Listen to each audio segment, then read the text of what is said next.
स्वागत है दोस्तों आप सभी का अपने यूट्यूब चैनल में। दोस्तों आज की इस वीडियो में दोस्तों हम लोग देखने वाले हैं जेक झारखंड अधिविद्य परिषद एनुअल सेकेंडरी एग्जामिनेशन 2023। कहने का मतलब है दोस्तों आज की इस वीडियो में दोस्तों हम लोग देखने वाले हैं जो आपका मैट्रिक बोर्ड परीक्षा 2023 होने वाला है, ठीक है। और 20 मार्च को सामाजिक विज्ञान का एग्जाम होने वाला, सोशल साइंस का एग्जाम होने वाला। तो दोस्तों आज का ये वीडियो आपके लिए सबसे ज़्यादा मोस्ट इंपॉर्टेंट वीडियो होने वाला। तो दोस्तों वीडियो पर अंत तक बने रहिएगा। आज की इस वीडियो में दोस्तों हम लोग 40 ऐसे इंपॉर्टेंट एमसीक्यू प्रश्न को सोल्व करने वाले हैं, ठीक है, जो आपके सामाजिक विज्ञान यानी कि सोशल साइंस के पेपर में दोस्तों डायरेक्ट आपको पूछा जाएगा। तो दोस्तों वीडियो पर अंत तक बने रहिएगा और अगर प्रश्न का उत्तर मालूम है तो दोस्तों वीडियो में, ठीक है, कमेंट करते चलिएगा, ठीक। सबसे पहला प्रश्न, इतना इंपॉर्टेंट प्रश्न कहता है कि फ्रांस की क्रांति कब हुई। फ्रांस की क्रांति कब हुई दोस्तों, काफी इंपॉर्टेंट प्रश्न है। तो सभी का उत्तर आना चाहिए दोस्तों, कमेंट में आना चाहिए सभी का उत्तर कब हुआ था फ्रांस की क्रांति। तो आपको पता है दोस्तों फ्रांस की क्रांति कब हुआ था, तो नहीं पता है तो जान लीजिए, और पता है तो कोई दिक्कत नहीं, कमेंट कर लीजिए, ठीक है। तो ये दोस्तों आपका हुआ था, ठीक है, 14 जुलाई 1789 में। फिर से करिएगा, ठीक है, 14 जुलाई 1789।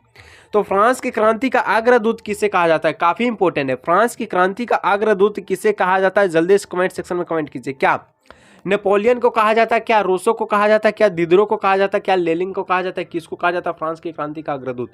तो नहीं पता है तो दोस्तों जान लीजिए, फ्रांस की क्रांति जब हुआ था उसका अग्रदूत दोस्तों हम लोग रूसो को कहते हैं, ठीक है। ऑप्शन का इसका राइट आंसर होगा, ठीक है। और जो कमेंट कर रहे हैं उनके लिए बहुत बढ़िया दोस्तों, आप सभी का इसी तरह से कमेंट आना चाहिए, बहुत अच्छा कमेंट आ रहा है, ठीक है। और कुछ विद्यार्थी का नहीं आ रहा तो सभी का कमेंट लगातार आना चाहिए, ठीक है। 3 नंबर, विस्मारक जर्मनी का चांसलर कब बना। विस्मारक जर्मनी का चांसलर कब बना दोस्तों, काफी इंपॉर्टेंट प्रश्न है। क्या 1848 का, 1856 क्या, 1860 क्या, 1871। तो राइट आंसर क्या होगा, ऑप्शंस क्या होगा, बहुत बढ़िया दोस्तों, सभी का ऑप्शंस घा रहा है। क्या ऑप्शंस घा इसका राइट आंसर होगा, तो सही में दोस्तों ऑप्शन घा यानी कि ऑप्शन डी इसका राइट आंसर होगा, ऑप्शन डी 1871 इसमें विस्मारक जर्मनी का चांसलर बना। तो और अभी तक वीडियो जो देख रहे हैं दोस्तों, अगर इसको अभी तक लाइक नहीं किए तो दोस्तों लाइक जरूर कीजिएगा और चैनल को सब्सक्राइब करते हुए दोस्तों जितना भी दोस्तों उनको जरूर शेयर कीजिएगा, ठीक है। क्योंकि दोस्तों आपको पता है कि वीडियो बनाने में दोस्तों काफी मेहनत लगता है और दोस्तों सबसे ज्यादा बोलने में मेहनत लगता है, ठीक है। चलिए सबसे पहले 4 नंबर का हम लोग प्रश्न को देखते हैं और वीडियो को लाइक कर लीजिएगा, ठीक है। कि पहले तुम मनुष्य हो और उसके बाद ही किसी देश के नागरिक, या अन्य कुछ या कथन किसका है। क्या ऑप्शन सी इसका राइट आंसर होगा, तो सही में दोस्तों ऑप्शन गा इसका राइट आंसर होगा और रूसो इसका राइट आंसर होगा, ठीक है। 5 नंबर कहता है कि विश्वकोश नामक ग्रंथ की रचना किसने की। काफी इंपॉर्टेंट प्रश्न दोस्तों, और इसका उत्तर नहीं पता तो क्या उत्तर, राइट आंसर होगा दोस्तों ऑप्शन सी डिदरो, ठीक है। नेक्स्ट बढ़ते हैं 6 नंबर। 6 नंबर कहता है कि डिस्कवरी ऑफ इंडिया नामक पुस्तक का लेखक कौन है। काफी इंपॉर्टेंट प्रश्न दोस्तों, जल्दी से कमेंट कर। तो डिस्कवरी ऑफ इंडिया नाम पुस्तक के लेखक दोस्तों कौन है, तो पंडित जवाहरलाल नेहरू है, ठीक है। ऑप्शन का इसका राइट आंसर होगा। किसी विद्यार्थी का दोस्तों सही आंसर आया और कोई का गलत आंसर आया तो सभी का लगातार सही आंसर आना चाहिए, क्योंकि दोस्तों वीडियो काफी इंपॉर्टेंट है। और समझ लीजिए कि आप बोर्ड एग्जाम का तैयारी कर रहे हैं और बोर्ड एग्जाम का पेपर। कहता है 7 नंबर, यह कथन किसका है, तुम मुझे खून तो मैं तुझे आजादी दूंगा। तो यही वाला बात दोस्तों मैं आपसे कहता हूं, ठीक है, कि तुम मुझे सपोर्ट करो मैं तुझे कामयाब बना दूंगा। चलिए बस मेरा भी एक कथन सुन लीजिए, ठीक है। तुम मुझे यानी कि आप मुझे सपोर्ट कीजिए, मैं आपको कामयाब बना दूंगा, और ऐसा कामयाब बनाऊंगा वो बोर्ड एग्जाम में हर एक बच्चा को 90 प्लस आएगा, 90 प्लस परसेंटेज आएगा, ये वादा है मेरा। तो जो वीडियो को शुरू से लेकर अंत तक देखता है, जो मेरा वीडियो को देखता है, जो चैनल पर विजिट करता है, उसका तो दोस्तों पक्का है लिखा हुआ। और अगर आप चैनल पर पहली बार तो आप चैनल को जरूर सब्सक्राइब कीजिएगा और वीडियो को लाइक कीजिएगा। तो ऑप्शन सी इसका राइट आंसर होगा, ठीक है। बहुत बच्चों का सही आ रहा है, बहुत का गलत भी आता है, ठीक है। सुभाष चंद्र बोस यानी कि गो ऑप्शन का दोस्तों राइट आंसर होगा, ठीक है। ऑप्शन सी इसका। 8 नंबर का प्रश्न दोस्तों इतना इंपॉर्टेंट प्रश्न है कि आप पिछले पेपर को चेकआउट कीजिएगा तो ये बहुत बार पूछा गया प्रश्न, ठीक है। कहता है क्या प्रश्न कि बंगाल का विभाजन कब हुआ। काफी इंपॉर्टेंट, 1905 ईस्वी में, ठीक है, 1905 यानी कि ऑप्शन गा इसका राइट आंसर होगा। चलिए 9 नंबर प्रश्न की ओर बढ़ते हैं। 9 नंबर का प्रश्न कहता है कि संथाल विद्रोह के नेता कौन थे। काफी इंपॉर्टेंट है, ठीक है, कई बार बोर्ड एग्जाम में ये भी पूछा गया, तो कमेंट कीजिएगा, ठीक है। ये वाले हैं वो उनका राइट आंसर है, यानी कि सिंधु और कानू इसका राइट आंसर, ऑप्शन घा इसका राइट आंसर है। तो जल्दी से आप खिलाफत आंदोलन के प्रमुख नेता कौन थे। ये प्रश्न दोस्तों काफी इंपॉर्टेंट प्रश्न, खिलाफत आंदोलन का प्रमुख नेता कौन थे, ठीक है। तो कमेंट कीजिए क्या option A B C D इनमें से क्या होगा, इसका राइट आंसर क्या होगा, क्या होगा। तो दोस्तों बहुत बढ़िया दोस्तों, ऑप्शन यहाँ पर भी आ रहा है, ठीक है।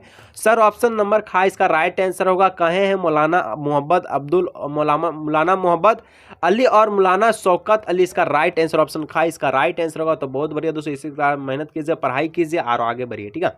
चलिए दोस्तों नेक्स्ट प्रश्न है 11 नंबर। क्या कहता है कि हमारे पर्यावरण में उपलब्ध प्रत्येक वस्तुएं जो हमारे आवश्यकताओं को पूरा करने में प्रयुक्त की जाती है और जिसको बनाने के लिए प्रौद्योगिकी उपलब्ध है जो आर्थिक रूप से संभव और सांस्कृतिक रूप से मान्य है, उसे क्या कहते हैं। अब दैनिक जीवन में किसका प्रयोग करते हैं, संसाधन का प्रयोग करते हैं, गाड़ी मोटर कुछ भी है, ये दोस्तों आप सभी का संसाधन में आता है।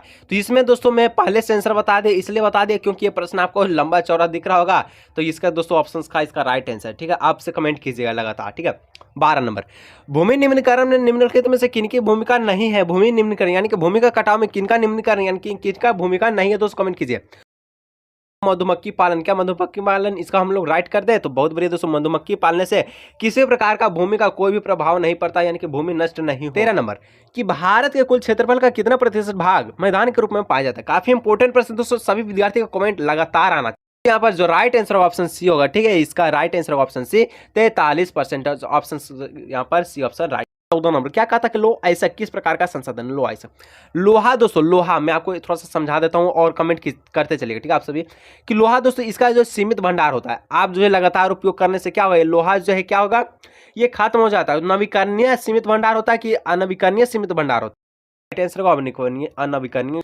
15 नंबर, के गुलाबी सिर वाली बतख किन जातियों में शामिल है। गुलाबी सिर वाली बतख कभी आप देखे हैं अपने जीवन में कभी, तो बोलिएगा सर कभी तो देखबे नहीं किया।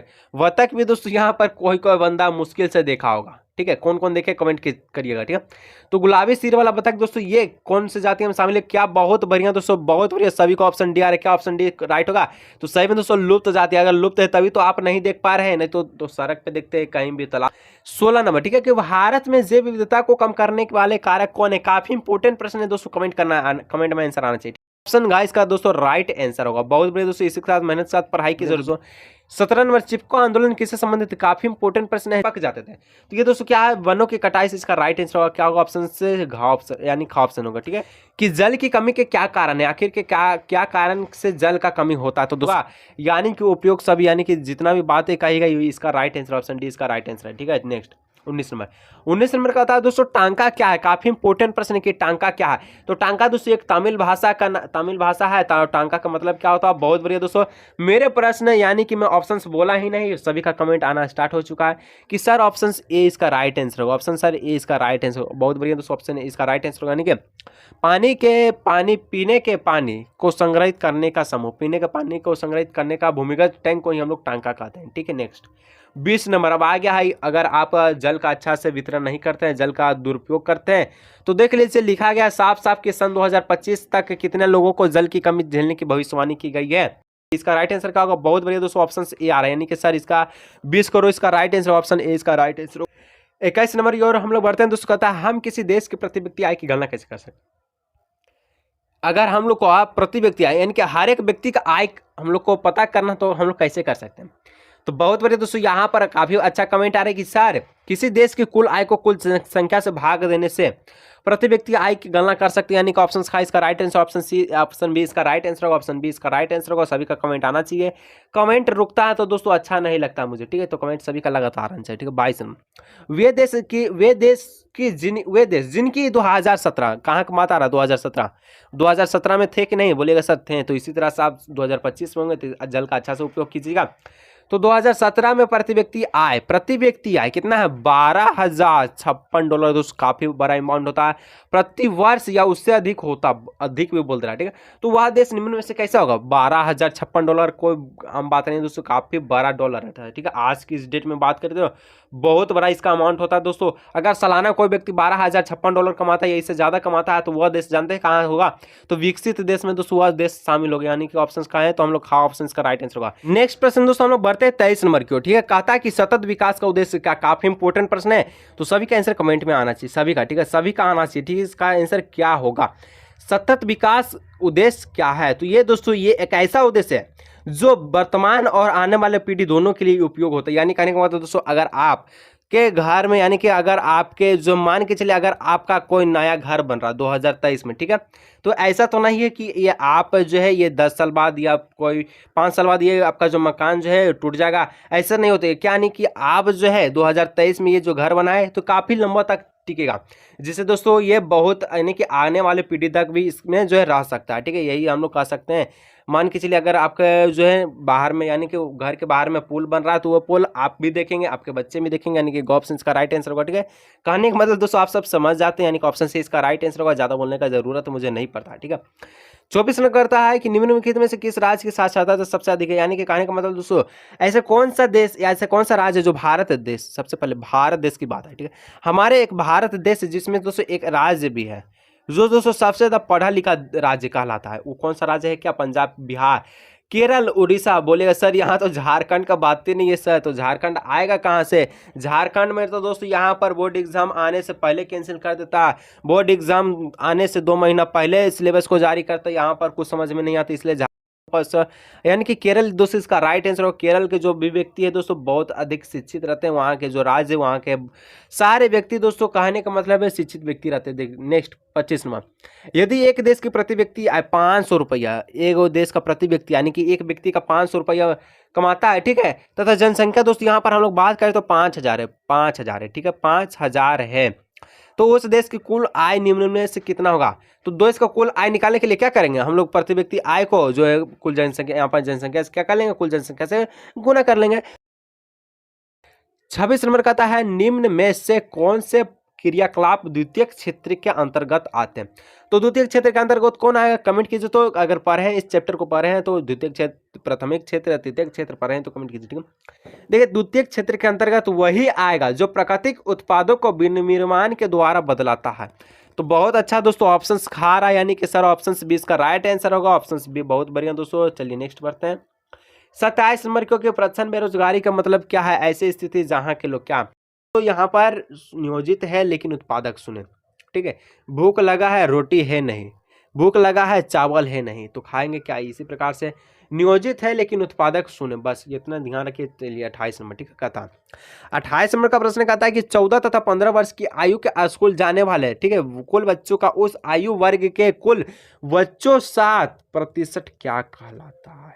अब बोलेगा सर ये तो समझ में आया नहीं, समझ लीजिए। सबसे पहले समझने का प्रयास कीजिए और जो आंसर दे रहे हैं उनका दोस्तों बहुत बड़ी शुक्रिया कर रहे हैं, यानी कि आप जो है राइट आंसर दे रहे हैं। ठीक है, देखिए 14 तथा 15 वर्ष की आयु के जो स्कूल जाने वाले बच्चे हैं, ठीक है, उनमें से कुल बच्चों का उस आयु वर्ग के कुल बच्चों के साथ प्रतिशत क्या होता है?